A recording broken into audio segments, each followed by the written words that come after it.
What's up, everybody? It's KBR Sports, the best sports talk show your 24-hour day. I'm your host, Brendan Abbin, with my co-host, Nigel Patterson. Buenos noches, mis amigos. Oh my gosh, Nigel, I like the fluent tongue there, my friend. Yeah, well, you know, we had a Spanish show on. So it kind of, just kind of rubbed off on me. Oh man, I feel like I'm fluently in Spanish right now. What else can you say in Spanish? That's it. That's it? Yeah. Oh, I keep telling you I spelled Spanish 3 times. Like I don't know anything. I don't know, man. Why you keep asking me? After the third time, I feel like it's starting to get wrong in there. No. Not at all. No. Oh no. Well, I mean, think about it. If you were bilingual, you could do a whole.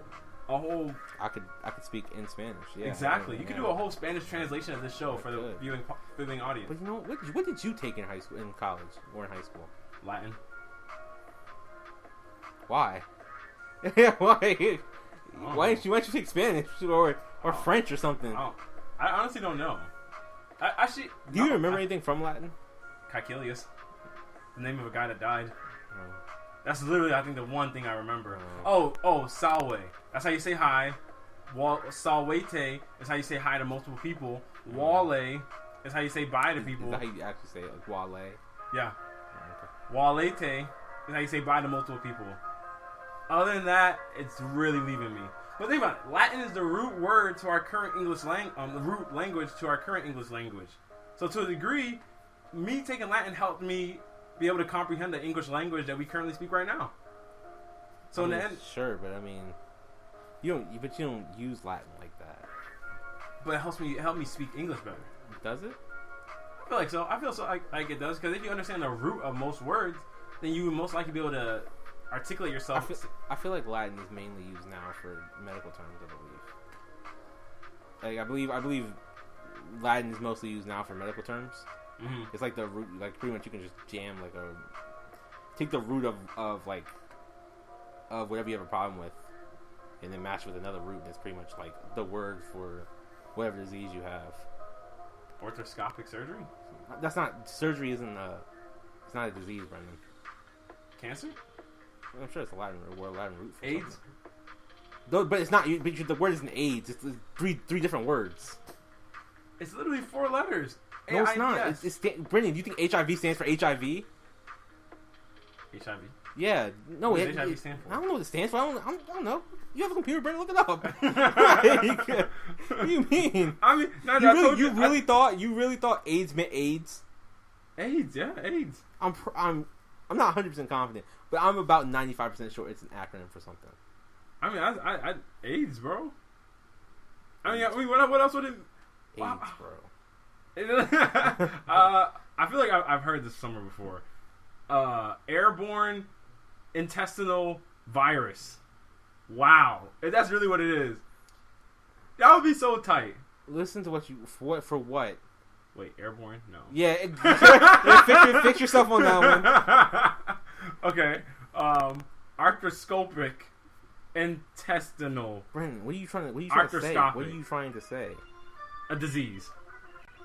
I'm trying to spell out AIDS. Arthroscopic. Arthroscopic. What did I say? Man, you said orthoscopic. I thought I said arthroscopic. No, you said Oh. Okay, arthroscopic intestinal virus. Or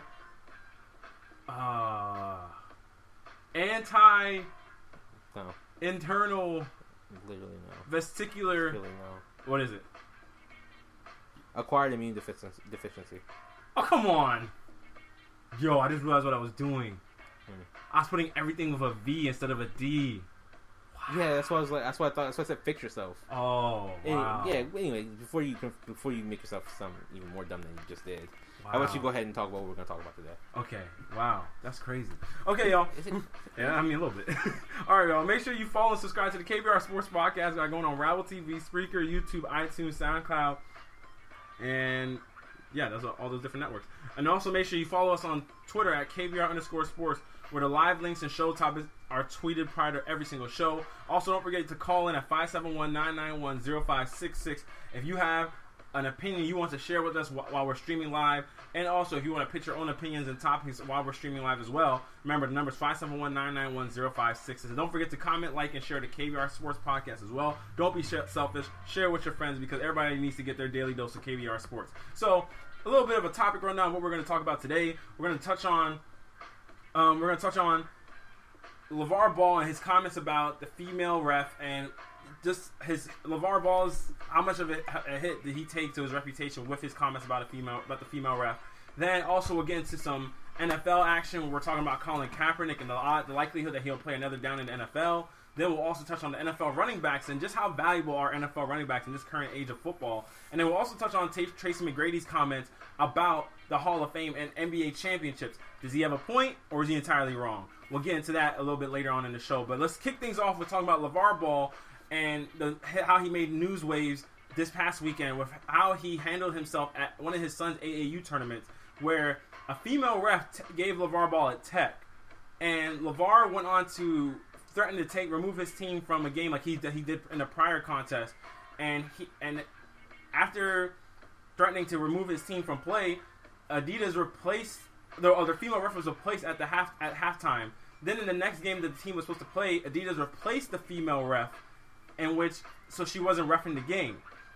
So then Lavar came out afterwards and was pretty much making it seem like he felt like she was targeting him, like he felt like she was pretty much trying to stand her ground because she was a female, because he felt like she had to prove herself. I'm summarizing here, but he felt like she kind of had to prove herself. Nigel, can you supply me with supply me of more of what Lavar had to say about in terms of what he said about the ref and why it seems like it's kind of hit shockwaves.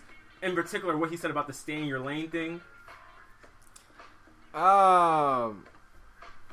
Yeah. So.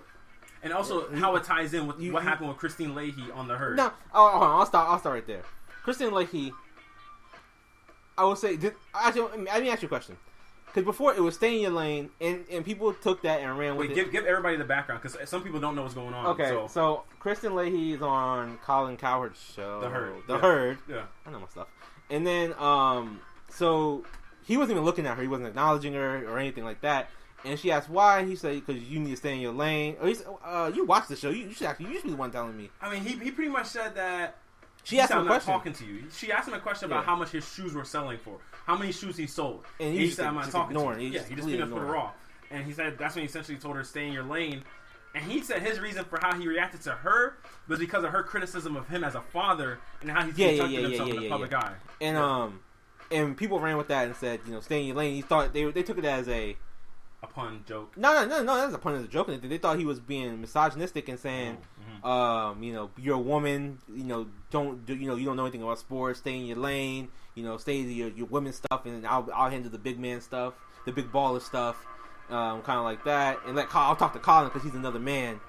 And Lavar came out and said that's not true. It was just staying in your lane as a phrase that people say, and it is a phrase that people say when people are kind of you feel disrespected by them, and you don't think they know what they're talking about. It didn't really seem like it was a misogynistic comment.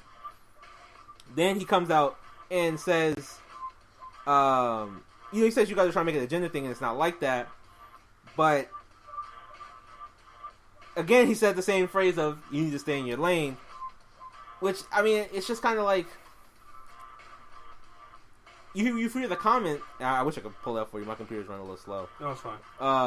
But it was like it starts off fine. It's like she's I had no problem with she's a good ref and everything like that. But like you said, she said he kind of like it kind of tails off at the end when it's like she's trying to prove herself in a man's game and it's different.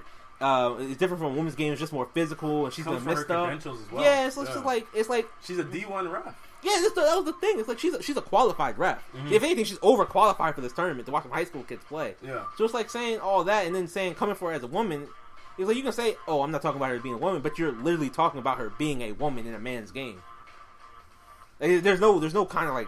There's no breakage. This isn't the Kristen Leahy kind of thing where you could be like, I can understand where he's coming from. Because I actually did defend Lavar Ball in that one. I felt like people were kind of trying to make it out to be that he was attacking women. Mm-hmm. When this time it's like.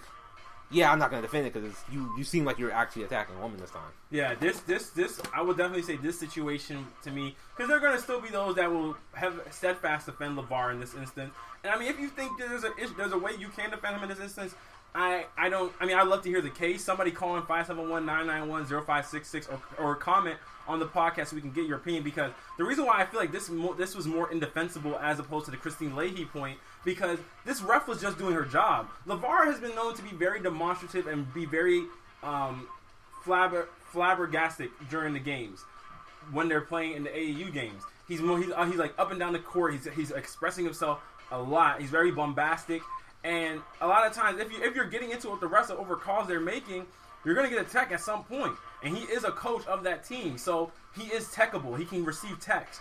So for him to pretty much make it seem like he's above reprieve when he's above getting techs, it's like, who are you? You're still a parent. You're still a coach at the end of the day. Yes, he has that celebrity status behind him at this point now, but you're still not above what the rules are of the game.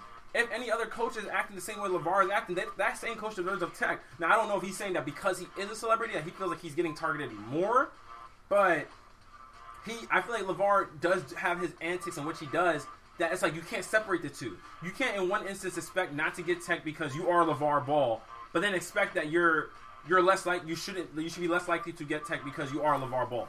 It doesn't really make sense to me.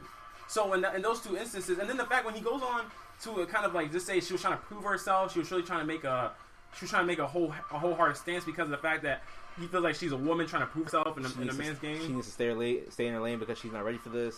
Yeah, I see, saying stuff like that, like, and he doesn't even know her background. He doesn't know where she comes from, what she does. Called her out of shape. Oh yeah, the out of shape thing. See, and that's another misogynistic thing in the sense of when especially in society nowadays, when people are feeling like men are shaping women's figures.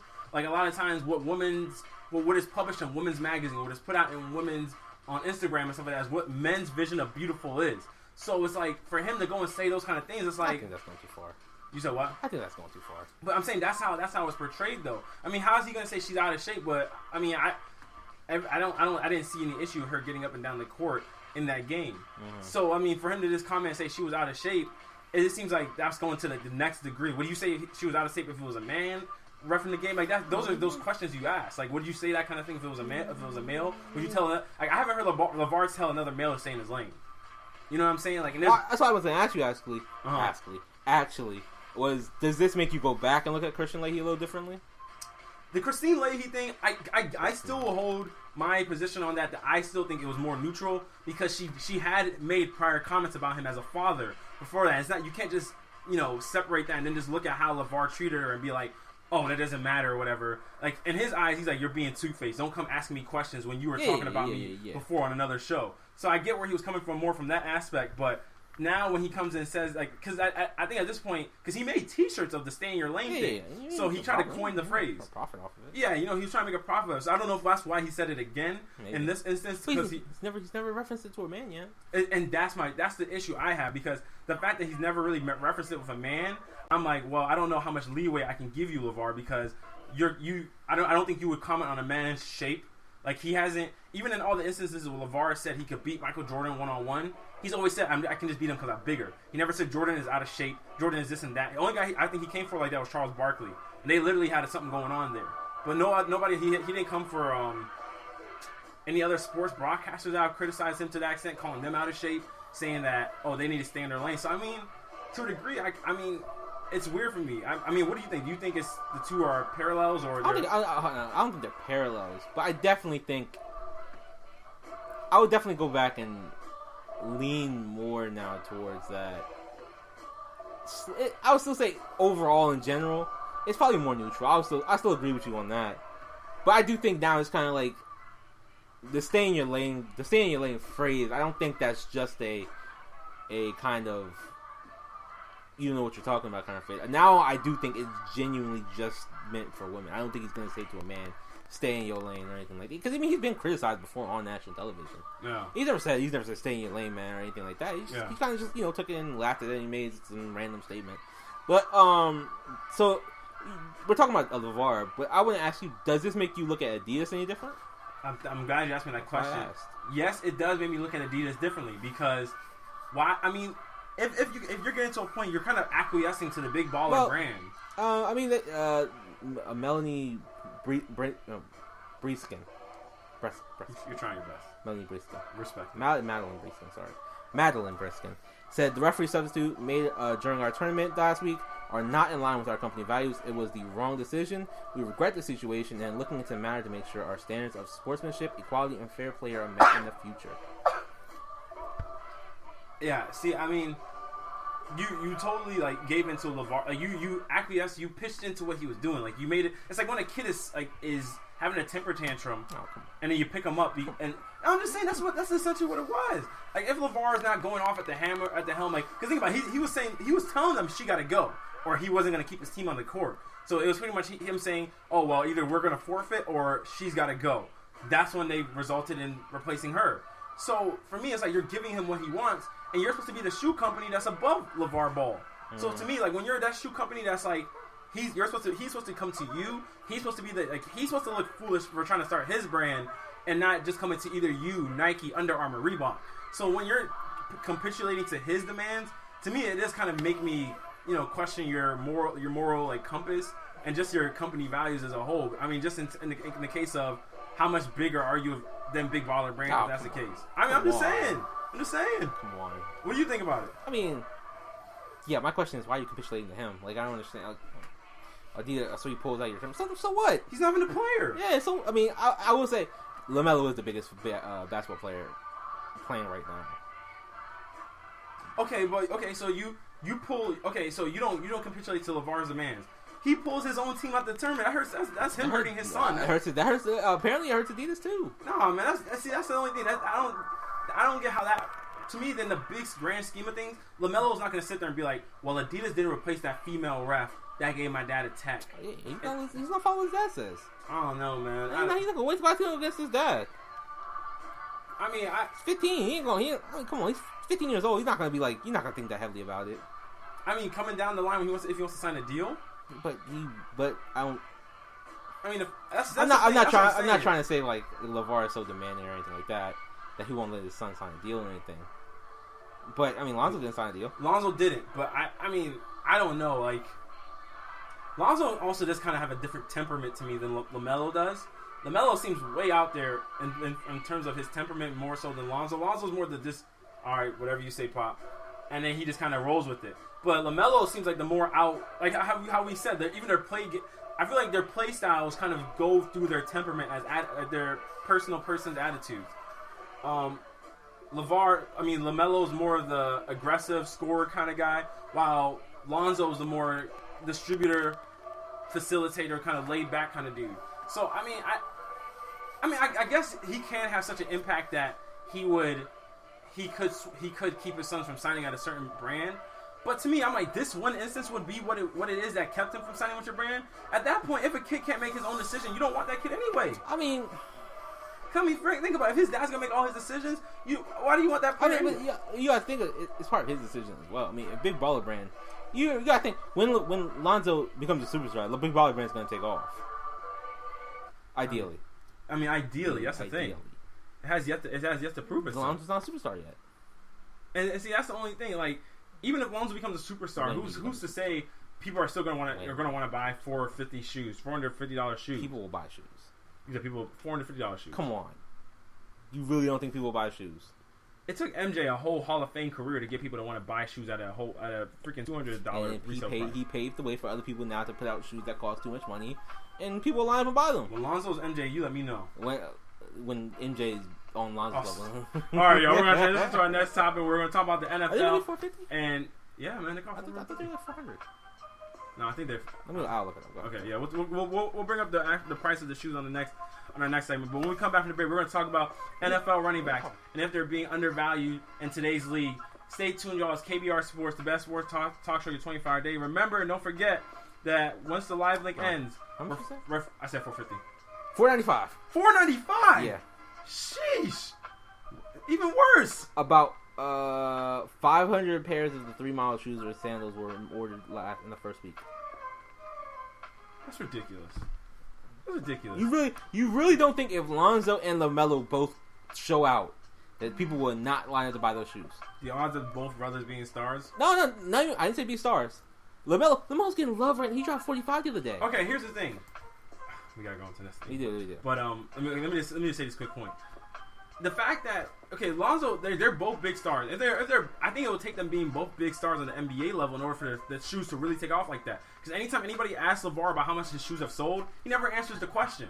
I mean, granted, it might be a question you don't want to answer, but you can kind of tell when somebody's like, we never really sold out there, or it's like that. I'm just not trying to put it out there. So, and a lot of times it seems like he's just like, not really popping. I don't really want to put it out there. He's always like, we sold some. 121 pairs of the ZO2 Wet, the $995 shoes are autographed in gold ink and come with LED lit display. 121 of those were sold. So that's really not good sales numbers. That's not good sales numbers though. For the first week? Oh, for the first week. That was for a week. So he got 356 pairs of the base models. Mm-hmm. The 495. He got 356 of those sold. Mm-hmm. And then sold another 121 at $1,000. Call me crazy? I guarantee the margin on that's great. I don't know, man. I guarantee the margin on that's great. You gotta look it up for Nike and the rest of them too. How much they make back on their releases. But alright, y'all. Remember, if the live link disappears, refresh the page after 40 or 50 seconds. We should be back up for you guys to tune into. It's KBR Sports.